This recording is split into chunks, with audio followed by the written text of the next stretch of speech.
first coping mechanism we're going to discuss is probably the most widely used. Most everyone has this tool. So when I ask people in session, what tools do you have to deal with emotions? How do you process your emotions?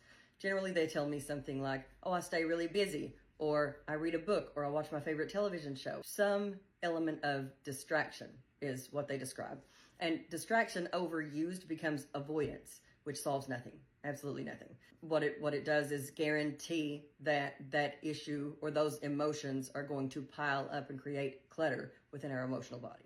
Distraction is healthy when used in the short term, such as a crisis situation, when our heart and our mind need a break. So if we are at the peak of our ability to cope, at the peak of our window of tolerance, and we're about to move into some unhealthy coping mechanism, such as a self-destructive coping mechanism, self-harm, harm to others, addictions, things like that, then that's definitely an appropriate time to use distraction, at least until those emotions fade. Distraction should give us a break from the moment. And so ideally, when we recognize we're moving towards the peak of that tolerance window that each of us have within our emotional body, we'll find some distraction, we'll utilize that distraction for a period of time, and then later, when we're able, we'll go back in and begin to process it again, because distraction doesn't actually work through underlying issues. It just puts them on hold.